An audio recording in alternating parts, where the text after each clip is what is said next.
Hey there, Rappies. Rapper9198 here, and welcome to another edition of Ryan's Day Reading. Today I'll be reading Chapter 3 of Coraline. So, again, a little recap from the previous chapter.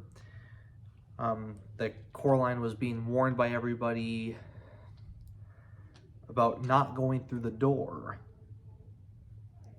And so, pretty much that's the gist of it right there. So, here we continue with Chapter 3. The next day the sun shone, and Coraline's mother took her into the nearest large town to buy clothes for school. They dropped her father off at the railway station. He was going into London for the day to see some people. Coraline waved him goodbye. They went to the department store to buy the school clothes. Coraline saw some day-glow green gloves she liked a lot. Her mother refused to buy them for her, preferring instead to buy white socks, navy blue school underpants, 4 gray blouses, and a dark gray skirt. But Mom, everybody at school's got gray blouses and everything. Nobody's got green gloves. I could be the only one. Her mother ignored her. She was talking to the shop assistant. They were talking about which kind of sweater to get for Coraline, and they were agreeing that the best thing to do would be to get one that was embarrassingly large and baggy, in the hopes that one day she might grow into it. Coraline wandered off and looked at a display of Wellington boots shaped like frogs and ducks and rabbits. Then she wandered back. Coraline, oh, there you are. Where on earth were you? I was kidnapped by aliens, said Coraline. They came down from outer space with ray guns, but I fooled them by wearing a wig and laughing in a foreign accent. And I escaped. Yes, dear. Now, I think you could do with some more hair clips, don't you? No. Well, let's say half a dozen, just to be on the safe side, said her mother. Coraline didn't say anything. In the car on the way back home, Coraline said, "What's in the empty flat?" I don't know. Nothing, I expect. It probably looks like our flat before we moved in. Empty rooms. Do you think you could get into it from our flat? Not unless you can walk through bricks, dear. Oh. They got home around lunchtime. The sun was shining, although the day was cold. Coraline's mother looked in the fridge and found a sad little tomato and a piece of cheese with green stuff growing on it. There was only a crust in the bread bin. I'd better dash down to the shops and get some fish fingers or something, said her mother. Do you want to come? No, said Coraline. Suit yourself, said her mother, and left. Then she came back and got her purse and car keys and went out again. Coraline was bored. She flipped through a book her mother was reading about native people in a distant country, how every day they would take pieces of white silk and draw on them in wax, then dip the silks in dye, then draw on them more in wax and dye them some more, then boil the wax out in hot water, and then finally throw the now beautiful cloths on a fire and burn them to ashes. It seemed particularly pointless to Coraline, but she hoped that the people enjoyed it. She was still bored, and her mother wasn't yet home. Coraline got a chair and pushed it over to the kitchen door. She climbed onto the chair and reached up. She got down, then got a broom from the broom cupboard. She climbed back on the chair again and reached up with the broom. Chink! She climbed down from the chair and picked up the keys. She smiled triumphantly. She then leaned the broom against the wall and went into the drawing room. The family did not use the drawing room. They had inherited the furniture from Coraline's grandmother, along with a wooden coffee table, a side table, a heavy glass ashtray, and the oil painting of a bowl of fruit. Coraline could never work out why anyone would want to paint a bowl of fruit. Other than that, the room was empty. There were no knickknacks on the mantelpiece, no statues or clocks, nothing that made it feel comfortable or lived in. The old black key felt colder than any of the others. She pushed it into the keyhole and turned it smoothly with a satisfying clunk. Coraline stopped and listened. She knew she was doing something wrong, and she was trying to listen for her mother coming back. But she heard nothing. Then Coraline put her hand on the doorknob and turned it. And finally, she opened the door. It opened onto a dark hallway. The bricks had gone, as if they had never been there. There was a cold, musty smell coming through the open doorway. It smelt like something very old and very slow. Coraline went through the door. She wondered what the empty flat would be like, if that was where the corridor led. Coraline walked down the corridor uneasily.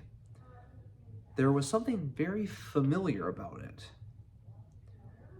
The carpet beneath her feet was the same carpet they had in her flat. The wallpaper was the same wallpaper they had. The picture hanging on the wall, hanging in the hall was the same that they had hanging in their hallway at home. She knew where she was. She was in her own home. She hadn't left. She shook her head, confused. She stared at the picture hanging on the wall. No, it wasn't exactly the same. The picture they had in their own hallway showed a boy in old-fashioned clothes staring at some bubbles. But now, the expression on his face was different.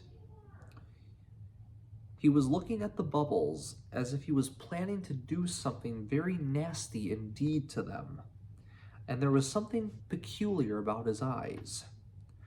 Coraline stared at his eyes, trying to figure out what exactly was different. She almost had it when somebody said, "Coraline?" It sounded like her mother. Coraline went into the kitchen where the voice had come from. A woman stood in the kitchen with her back to Coraline. She looked a little like Coraline's mother, only her skin was white as paper. Only she was taller and thinner. Only her fingers were too long, and they never stopped moving, and her dark red fingernails were curved and sharp. "Coraline?" the woman said. "Is that you?" And then she turned around. Her eyes were big black buttons. "Lunchtime, Coraline," said the woman. "Who are you?" asked Coraline. "I'm your other mother," said the woman. "Go and tell your other father that lunch is ready." She opened the door of the oven. Suddenly, Coraline realized how hungry she was. It smelled wonderful.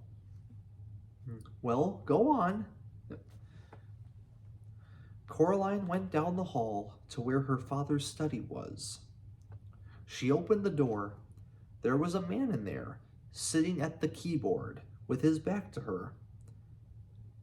"Hello," said Coraline. I said to say that lunch is ready." The man turned around. His eyes were buttons, big and black and shiny. "Hello, Coraline," he said. "I'm starving." He got up and went with her into the kitchen. They sat at the kitchen table, and Coraline's other mother brought them lunch. A huge golden brown roasted chicken, fried potatoes, tiny green peas. Coraline shoveled the food into her mouth. It tasted wonderful. "We've been waiting for you a long time," said Coraline's other father. "For me." "For me?" "Yes," said the other mother. "It wasn't the same here without you. But we knew you'd arrive one day, and then we could be a proper family. Would you like some more chicken?" It was the best chicken that Coraline had ever eaten. Her mother sometimes made chicken, but it was always out of packets or frozen, and was very dry, and it never tasted of anything.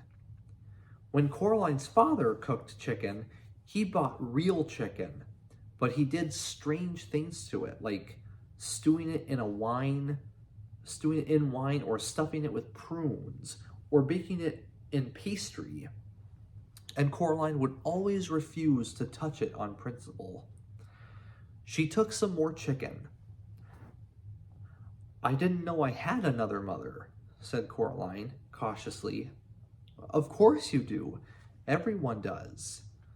And the other mother, her black button eyes gleaming, said the other mother, her black button eyes gleaming, "After lunch, I thought you might like to play in your room with the rats." "The rats?" "From upstairs." Coraline had never seen a rat except on television. She was quite looking forward to it. This was turning out to be a very interesting day after all. After lunch with her other parents did the washing up, and Coraline went down the hall to her other bedroom. It was different from her bedroom at home. For a start, it was painted in an off-putting shade of green and a peculiar shade of pink. Coraline decided that she wouldn't want to have to sleep in there, but that the color scheme was an awful lot more interesting than her own bedroom. There were all sorts of remarkable things in there she had never seen before. Wind-up angels that fluttered around the bedroom like startled sparrows. Books with pictures that writhed and crawled and shimmered. Little dinosaur skulls that chattered their teeth as she passed. A whole toy box filled with wonderful toys. "This is more like it," thought Coraline. She looked out of the window. Outside, the view was the same one she saw from her own bedroom. Trees, fields, and beyond them, on the horizon, distant purple hills. Something black scurried across the floor and vanished under the bed. Coraline got down on her knees and looked under the bed. 50 little red eyes stared back at her. "Hello," said Coraline. Are you the rats?" They came out from under the bed, blinking their eyes in the light. They had short, soot-black fur, little red eyes, pink paws like tiny hands, and pink, hairless tails like long, smooth worms. "Can you talk?" she asked. The largest, blackest of the rats shook its head. It had an unpleasant sort of smile. Coraline thought. "Well," asked Coraline, "what do you do?" The rats formed a circle, and they began to climb on top of each other, carefully but swiftly, until they had formed a pyramid with the largest rat at the top. The rats began to sing in high, whispery voices. "We have teeth and we have tails. We have tails, we have eyes. We were here before you fell. You will be here when we rise. It wasn't a pretty song. Coraline was sure she had heard it before, or something like it, although she was unable to remember exactly where. Then the pyramid fell apart, and the rats scampered fast and black toward the door. The other crazy old man upstairs was standing in the doorway, holding a tall black rat in his hands. The rats scampered up him, burrowing into his pockets, into his shirt, up his trouser legs, down his neck.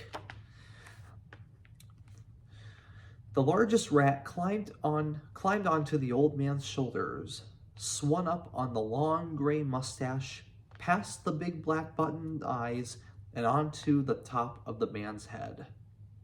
In seconds, the only evidence that the rats were there at all were the restless lumps under the man's clothes, forever sliding from place to place across him. And there was still the largest rat, who stared down with glittering red eyes at Coraline from the man's head. The old man put his hat on, and the last rat was gone. "Hello, Coraline," said the other old man upstairs. "I heard you were here. It is time for the rats to have their dinner. But you can come up with me if you like and watch them feed." There was something hungry in the old man's button eyes that made Coraline feel uncomfortable. "No, thank you," she said. "I'm going outside to explore." The old man nodded, very slowly.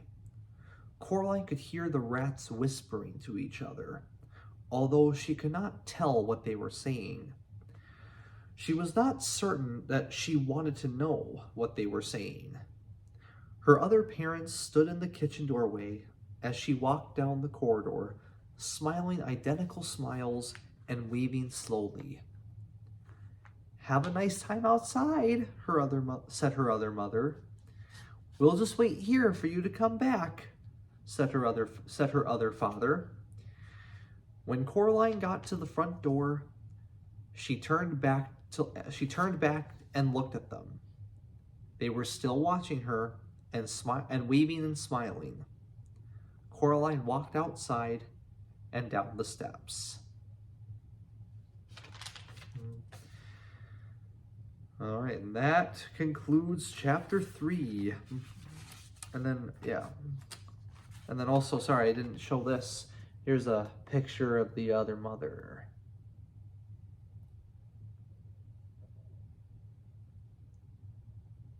Yeah. So yeah, now she found the whole other world. So yeah, I'm excited to see where things go there. All right, thank you, Rappies, very much again. Hope you guys enjoyed that. Love you all to death, and God bless. See you next time.